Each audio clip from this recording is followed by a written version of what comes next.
दोस्तों नमस्कार, मैं हूं विनीता यादव। तो अब राहुल गांधी कुछ उसी अंदाज में दिखाई देने लगे हैं जैसे कि कभी मोदी दिखा करते थे।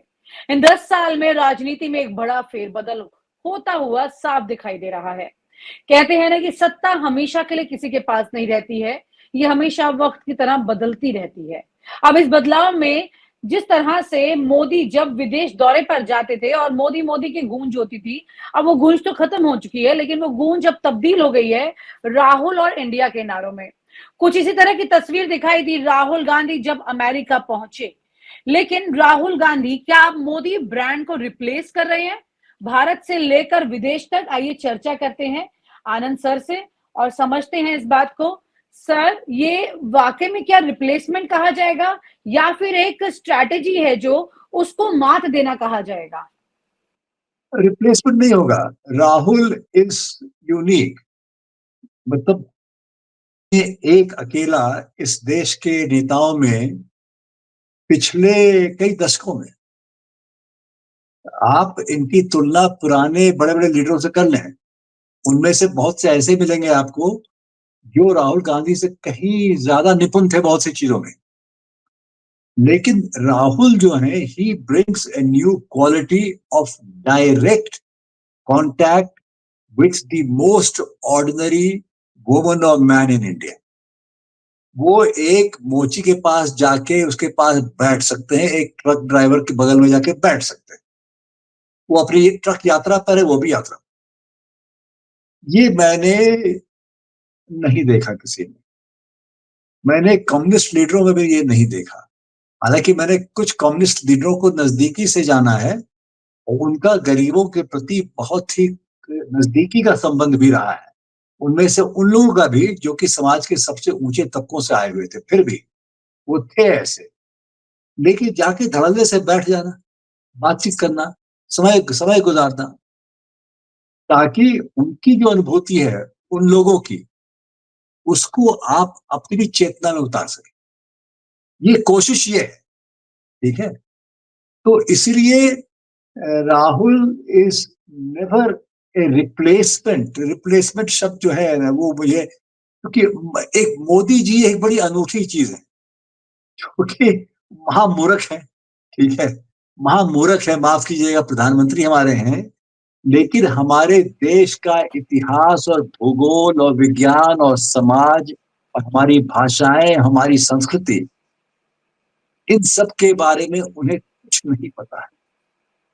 सर, जो लेकिन पिछले रट 10 साल से प्रधानमंत्री हाँ हैं वो। हाँ हाँ हाँ, जो रट लगाया हुआ था। नहीं, इलेक्शन में सक्सेसफुल होना एक बात है, उसके कई तरीके हैं सक्सेसफुल होने के। अंबेडकर इलेक्शन हार गए थे, क्या ऐप था अंबेडकर में? तो इलेक्शन जीतता, तो आजकल जितने लोग इलेक्शन जीतते रहे हैं कई वर्षों से, बहुत सारे लोग, वो तो एक नंबर के 420 टाइप के लोग हैं। लेकिन वो वो बिना उसके लिए तो सर हमारे संविधान में जो प्रोसेस है उसी में चुनाव आकर के के वो जीत मैदान, रहे हैं। आप चुनाव के मैदान में उतर के देख लीजिए, आपको वोट नहीं मिलेंगे। आपके सामने कोई उचक्का खड़ा होगा, उसको वोट मिल जाएगा। तो वोट किसको मिलते हैं? क्या उसके चरित्र और उसके गुण को देखकर मिलते हैं, या उसके पीछे तमाम और बातें हैं? वो कौन है, उसकी पार्टी क्या है, उसकी पार्टी का संगठन क्या है, वो जैसे भी हो लोगों को प्रभावित करके ला सकता है कि नहीं अपने पास, डरा के धमका के प्रभावित करके, जैसे भी हो। तो पर वोट लाने की जो कैपेसिटी, वो एक अलग कहानी। और आप कैसे हैं, आप एकदम, आपके अंदर सद्गुण निहित है या नहीं है, या खाली आप ऊपर ऊपर ऊपर ऊपर खाली बोलते जाते हैं ऐसी अच्छी भाषा कि आपको सुन के आप मुग्ध हो जाए। चाहे फिर उसको बैठ के देखें तो क्या कहा इन्होंने, हमारा विशाल देश, हमारा ये, मतलब उसकी, अरे उसकी, हमारे देश की गुणगान, उसकी महिमा गाई जाती है। उसके बारे में पूछिए उनसे जाके आगे कि क्यों हमारा देश महान था। उनको कुछ नहीं पता। दो चार नाम यहाँ वहां, संस्कृत के एक दो मंत्र रट पा रहे हैं, बस इतना ही भर है। तो आप अभी जिस बात की ओर इशारा कर रहे थे कि जब जाते हैं विदेश, आज भी वो जाते रहेंगे, जब भी वही होगा। जब तक आरएसएस की और विश्व हिंदू परिषद की कृपा दृष्टि उनके ऊपर है, तब तक। कारण उसका कि हमारे देशों में, अमेरिका में, यूरोप के अन्य देशों में भारतीयों की संख्या अच्छी खासी है, खासतौर से यूएसए में। और इनमें से बहुत सारे लोग हैं जिनके बीच जो विश्व हिंदू परिषद, इन लोगों ये संगठनात्मक तरीके से वहां पर काम करते हैं। इनके संगठन है, जैसे आपके यूपी में है या बिहार में है या महाराष्ट्र में है, वहां भी है। तो क्राउड मोबिलाइजिंग तो वो कर लेते हैं, और वो देख रहे हैं कि भारत में, हमारे भारत में जहां से हम निकल के आ रहे हैं यहाँ पे, वहां इनकी गूंज लगी हुई है, गूंज मची है। चुनाव जीत गए, एक बार नहीं 2 बार। तीसरे बार को उसमें नहीं ला रहा हूँ, वो एक अलग कहानी से है। तो इस बात से भी प्रभाव पड़ता है, तो बड़ा भारी है कि हमारा लीडर इतना भारी है। आज जो है वो मोदी जी आज भी जाएंगे, आज भी नारे लगे के, लेकिन अच्छा। लेकिन बदलाव बहुत बड़ा आया है लोगों के मानस पटल पर, हमारे देश में भी, और हमारे ही देशवासी जो बाहर रहते हैं उनके ऊपर भी। वो जानते हैं कि अब जो है ये कितने पेग ऊपर से नीचे उठ के आ चुके हैं। ये हमारे चुनाव ने, मई महीने में जो लोकसभा का चुनाव हुआ, उसमें ये बिल्कुल साफ जो है दिख गया, और खास तौर से उत्तर प्रदेश जैसी जगह, जहां पर अयोध्या जी में इलेक्शन हार गए। वाराणसी में अगर सचमुच में ठिकाने का चुनाव जिसको कहते हैं वो होता, तो ये कहना कठिन है कि रिजल्ट क्या हो। ओके तो सर, इस लेकिन बात को हम और आप जो है विश्लेषक के रूप में समझते हैं, आम जनता भी समझती है, उसी ने तो वोट दिया है जाके। जी सर, लेकिन सर इसमें राहुल गांधी की भी अगर नारेबाजी हो रही है, उनका अगर अमेरिका में स्वागत हो रहा है, हो उनकी रहा है। खबर छप रही है, तो वो सब चीजें भी वैसे ही अंदाज में है जैसे कि मोदी अपने लिए करवाते थे, जो भी चीजें आप हाँ बता हाँ रहे हैं हाँ, तो उसके हिसाब से। ये है स्पॉन्टेनियस, क्योंकि वहां पर जो लोग गए हैं वो समझने लग गए हैं कि एक जिस आदमी की हम खिल्ली उड़ाया करते थे अभी हाल तक ही, वो उसका एक हम नया स्वरूप देख रहे हैं। ये क्या है, इसमें क्या परिवर्तन हुआ है, एक खास किस्म की चेतना जगी है, वो क्या है वो, और उसको खुद वो समझाते हैं। हम्म।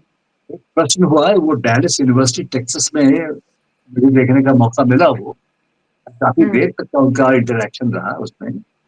तो उसने पूछा स्टेज पर कि जब आप शुरू शुरू में आए थे पॉलिटिक्स में, और आज आप अपने आप को एक ही ऐसा पा रहे? बोले नहीं, बहुत फर्क है।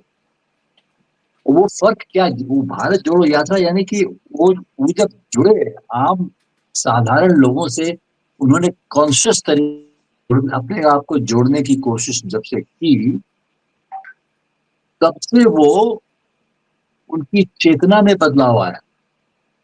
और जब वो आया है, तो जो गरीब जनता है ऑटोमेटिकली उनको स्वीकार कर रही है, ऑटोमेटिक है वो। और आप और हम जैसे लोग जो हैं, बुद्धिजीवी टाइप के लोग, पत्रकार टाइप के लोग, हम लोगों ने लास्ट में आके उसको एक्सेप्ट किया है कि भाई ये एक नया लीडर और एक नए किस्म का लीडर, दोनों ही बात।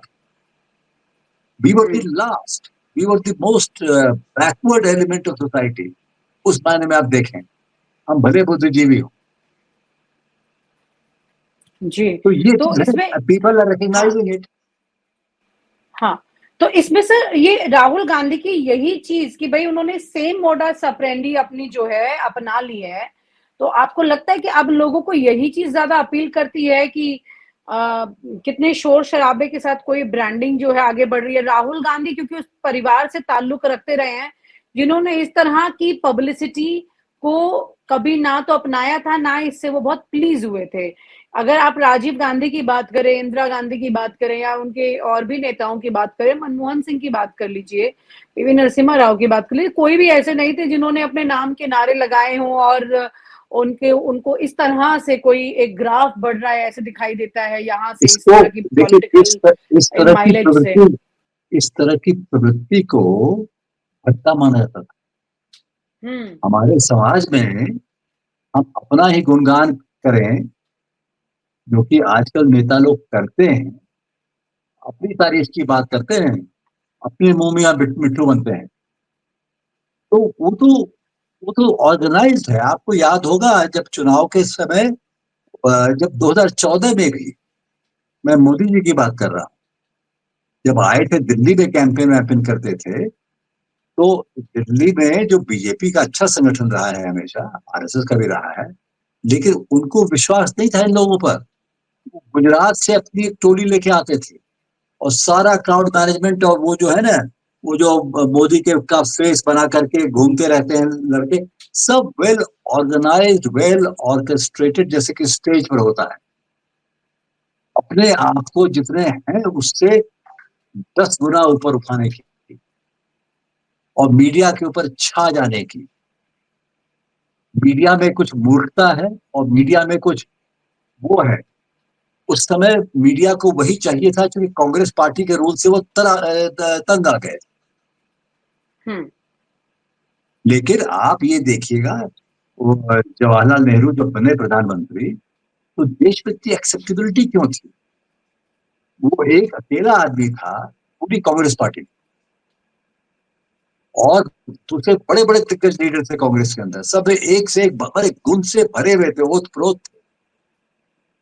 लेकिन ये अकेला आदमी जो था, वो पैदल ट्रेन में लटक के, बस में लटक के, कार में बैठ के, नौके में बैठ के, साइकिल पर बैठ के सड़क पर जा रहा है, और हवाई जहाज में पब्लिक के बीच में जाता था, कूदता था,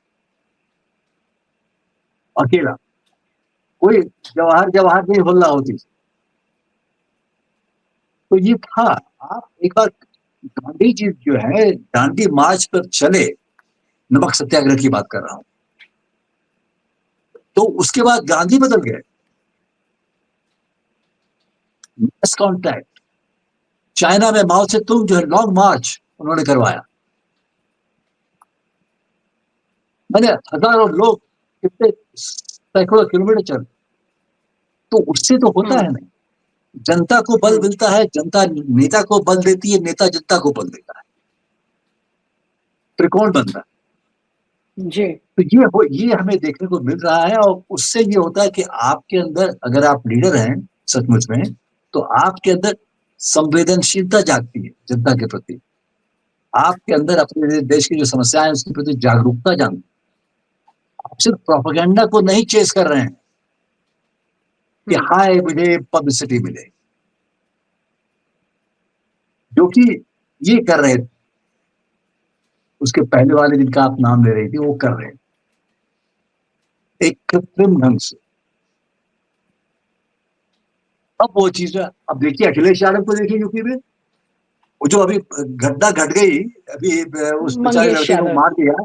मार दिया, सना हाँ के सर, गोली मार दिया। सर आप उसे बेचारा लड़का काउंट कर रहे हैं, लेकिन उत्तर प्रदेश सरकार उसे एक अपराधी बता रही है, नहीं दुर्दांत नहीं अपराधी। नहीं, सरकार वरकार की बात नहीं कर रहा हूँ, अपराधी वगैरह की बात है। अपराधी होगा, कोई वेश्या है तो उसको आप रेप करेंगे? मैं ये कह रहा हूँ, ओके। वो क्या जायज है? तो अपराधी है क्या, उसको आप सना की गोली मार देंगे? मैं वो बात नहीं, मैं बेचारा सर उस लिहाज से नहीं कह रहा हूँ। मैं उसको मासूम और इनोसेंट नहीं करार कर रहा हूँ। मैं कौन होता हूँ? मैं तो जज नहीं, मेरे सामने सारे तथ्य भी नहीं है। लेकिन मैं एक कह रहा हूँ कि एक को लगा कि कुछ लोगों को, कुछ जातियों को, कुछ धर्म के लोगों को जानबूझ करके हटाया जा रहा है। यूपी गवर्नमेंट कर रही है ऐसा। उसके प्रतिवाद में जो यूपी के लीडर हैं, बहुत बड़े लीडर हैं, बड़े लीडर के बेटे हैं, खुद भी बड़े लीडर, आज बन गए हैं वो भी,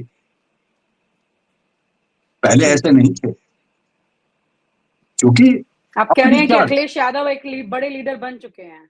हाँ बिल्कुल, क्यों नहीं बने? क्योंकि डायरेक्ट संवाद उनका हो रहा है, जो इश्यू पे जा रहे हैं, समझ रहे हैं, लोग मिल रहे हैं, उनकी समस्याओं को देख रहे हैं। वो अपराधी को समझ के नहीं मारा उसको मारा गया वो खास किसी एक कम्युनिटी को था वो। किसी और कम्युनिटी का होता तो उसको नहीं मारती, चाहे कितना बड़ा अपराधी क्यों ना हो। जी सर। इसलिए यानी राहुल कि गांधी की कोई तुलना है ही नहीं इन लोगों के साथ, जिन लोगों का आप नाम ले रहे थे पहले। बट ये इमर्ज, उसकी जो अपनी क्वालिटीज हैं राहुल गांधी जी की, वो आज निखर के आ रही हैं उनकी अपनी चाल चलनी से, अच्छे चाल चलन, जनता के बीच उनकी उनकी कहानियों को सुनना, उनकी बातों को सुनना और उनके प्रति जिस तरह की पॉलिसी नीति होनी चाहिए उसकी चर्चा करना। एक बड़ा उन्होंने अच्छा उदाहरण दिया कि भाई कास्ट सेंसस की मैं बात करता हूँ तो सरकार टूट पड़ती है मेरे ऊपर। क्यों? कहा कि अगर आपके पैर में फ्रैक्चर हो या मैं कहूँ एक्सरे करवा लीजिए भाई, देखते कितना फ्रैक्चर है, तो क्यों कोई मना करेगा?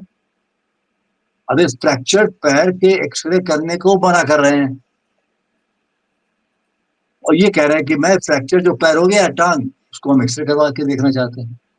कास्ट सेंसस को उन्होंने इस तरह से समझाया। तो एक बहुत बड़े यूनिवर्सिटी के लोग भी कहा हाँ क्यों नहीं होना चाहिए। तो he is coming up with new ideas. Congress party के अंदर भी पुराने कांग्रेस में कास्ट सेंसस नाम की चीज नहीं थी। वो कहते थे हमारे देश में कास्ट जो है एक बड़ी संकट की चीज है हमारे लिए, हमारे समाज को बांट करके रखती है। तो ये है कि कुछ कास्ट है, पीड़ित कास्ट रहे हैं सदियों से, उनके प्रति क्या किया जाए। उनमें आप ये नहीं कि आप 10 बड़े संपन्न लोगों का नाम गिना लेकर वो तो देखिए टॉप लोग हैं, लेकिन एज ए कम्युनिटी क्या क्या, ठीक है। गरीब जी तो सर। अपर कास्ट में, गरीबों की कमी है क्या? इंडिया को यदि प्रॉस्पर करना है तो फिर मैक्सिमम मेजोरिटी को प्रॉस्पर करना पड़ेगा ना। खाली हिंदू जी सर। मुसलमान और जात पात को देखेंगे कि जो मैक्सिमम आबादी है उसको करना पड़ेगा। उस आबादी जी में सबसे बड़ी संख्या ही बैकवर्ड कास्ट की है। जी उनको नहीं उठाएंगे आप अपनी नीति का इस तरह से बना के, तो फिर कैसे हो? सबको छोड़ देंगे, आप अपनी मेहनत करो ऊपर पहुंच जाओगे, ऐसा तो नहीं हो पाएगा। सर, एक एक ये भी होता है ना, राजनीति में ग्लोबल फिनोमिना एक इस तरह का होता है जो कि किसी की सरकार है, वो एक लंबे वक्त तक चलेगी, एंटी इनकम्बेंसी होगी, फिर उसके बाद वो बदल जाएगी, तो दूसरे को अपने आप मौका मिल जाएगा। तो यहाँ पर अखिलेश यादव की बात करें या राहुल गांधी की बात करें, कहीं ऐसा तो नहीं है इनको ये अपने आप ही व्हील घूम के उनके पास आ रहा है? नहीं, अपने आप इनके पास नहीं आ रहा है व्हील घूम के, इन्होंने मेहनत करी है। ये नहीं कि व्हील घूम रहा था व्हील की मर्जी को चलो आप इधर अपना रास्ता बदल लो। वो है ना कि हिस्ट्री जो है, इतिहास एक चक्र की तरह है, घूमता ही रहता है।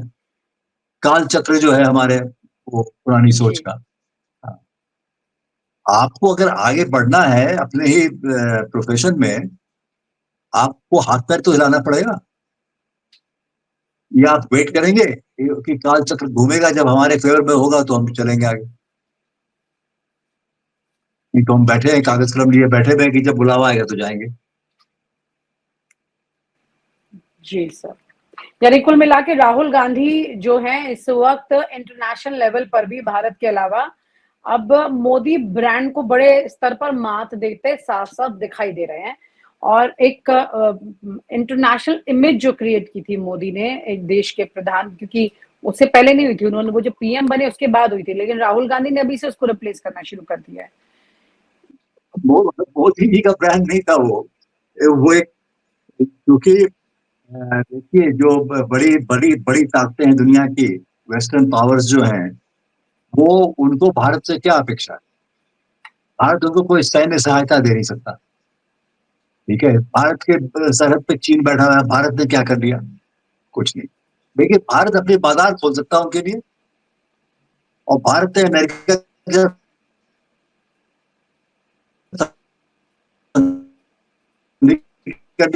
लिए आप इन्वेस्ट कीजिए, आप बेचिए, कुछ भी कीजिए, हम तैयार हैं। तो इस बात से बड़े खुश हैं, गदगद है। कोई भी लीडर ये कह दे उसकी वो तारीफ करेंगे हमेशा, वेस्टर्न प्रेस में उसकी तारीफ होगी, इसीलिए हो रही थी। जी लेकिन अब जो है इतना भारी पड़ रहा है, जो जो यहाँ पे काले कारनामे हो रहे हैं हमारे समाज और देश में, रोज रोज दलितों जी के सर। प्रति, गरीबों के प्रति, जो अल्पसंख्यक है उनके प्रति, महिलाओं के प्रति जो रोज हो रहा है, अब जो है लोगों की आंखों से पर्दा चढ़ रहा है धीरे धीरे। ये हो रहा है। जी अब जी दुनिया भी देख रही है, आज की दुनिया में सब कुछ कई कई चीजों को लेके हम खुल के बोलते नहीं, कई चीजों को लेके बोल देते हैं। Thank you so much sir. अब थोड़ा नेटवर्क डिस्टरप्शन भी हो रहा है बीच में। कुल मिला के कहा जा सकता है कि राहुल गांधी अब एक उस लीग पर चल पड़े हैं जहां पर देश में लोगों के माइंडसेट को चेंज करने की जो उनकी जद्दोजहद थी उसमें तो काफी हद तक वो जीत ही चुके हैं। अब अंतर्राष्ट्रीय स्तर पर भी वो तस्वीर साफ दिखाई देने लगी है। जाहिर है कि दिल्ली में मोदी जी जो हैं वो चिंताग्रस्त तो होंगे ही। देखेंगे कि यहाँ पर इस राजनीतिक युद्ध में कौन जीतता है। बहुत बहुत शुक्रिया sir, thank you so much. और आप हमसे जुड़े रहने के लिए सब्सक्राइब करें यूट्यूब पर, फॉलो करें ट्विटर पर और लाइक करें फेसबुक पर। और ज्यादा जानकारी के लिए आपको टाइप करना होगा सिर्फ न्यूज नशा।